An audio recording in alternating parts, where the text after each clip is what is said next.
Hey, on this Saturday, I hope everybody's doing good. Happy New Year to everybody.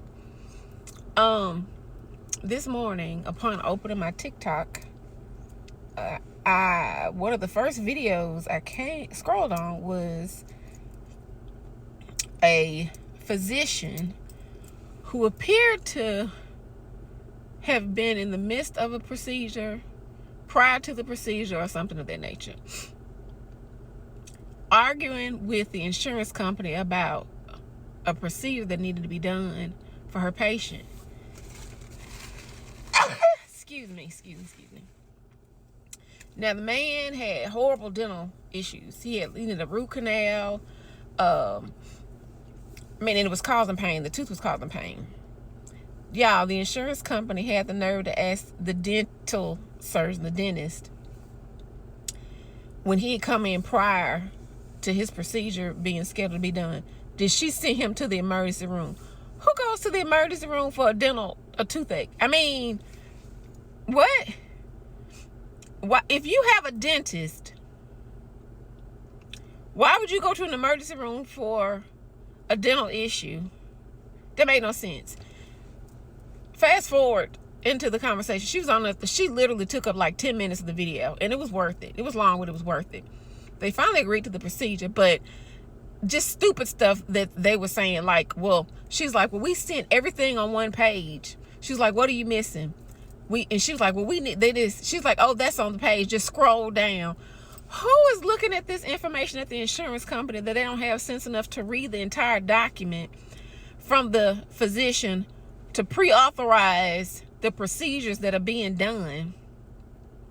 Like, who hires these people, and what degree do they need? Do they have to have a degree? It was concerning for me. Then, she finally was getting it done. It's for a dental procedure. They weren't going to cover the crown or the root canal. What? Just because he didn't go to the emergency room. But then along the conversation, she goes, well, I didn't know do you need a pre-authorization? They said, no, we did need a pre-authorization. So why am I having to get a pre-authorization to get this procedure done and call y'all to cover this procedure? Just stupid stuff. But they didn't have one. It's like, well, we'll need a pre-authorization, but do you require... Just stupid stuff. Anyway, I'm like, Luigi, with his accusations. I wasn't even upset when it first happened from the accusations that the guy Luigi had for popping, taking out, allegedly, that CEO of the insurance company. Okay, so fast forward, I'm scrolling again on the internet. There's a social worker from a hospital. He's a man talking to the insurance company. This patient's hand has been severed almost. And the only way that they can, help him is to reconnect the hand and nerves and all of this blah, blah, tweet. And then the insurance company says, well, the hand that was damaged is not the prominent, dominant hand. What? Bitch, I need both of my hands. Are you crazy? If you're born with two hands, it's obvious you need both of them. Excuse me, I'm not making fun of anybody, but I'm serious. Can you believe this? The social worker goes on to say, it doesn't matter if it's not a dominant hand. You know what the insurance company was saying? Because this is a cosmetic procedure, they didn't want to cover it. What do you mean it's a cosmetic procedure? To fix my hand that I was born with, I'm not getting an extra finger brought on. This is ridiculous. It's a cosmetic procedure. But it's a hand surgery to keep this man from losing his hand and the life of his hand. The social worker even stressed, if this man's hand is not repaired in like the next 90 minutes, he could lose it. Probably because of bleeding out, blood not circulating to the fingers where the hand has been cut at. He didn't go to... But I'm thinking, the insurance company argued that was a cosmetic surgery and they weren't necessarily going to pay for it. What? I put a comment on there and I said, you know what, at this point, I'd sue my own damn insurance company. Insurance companies aren't worth shit.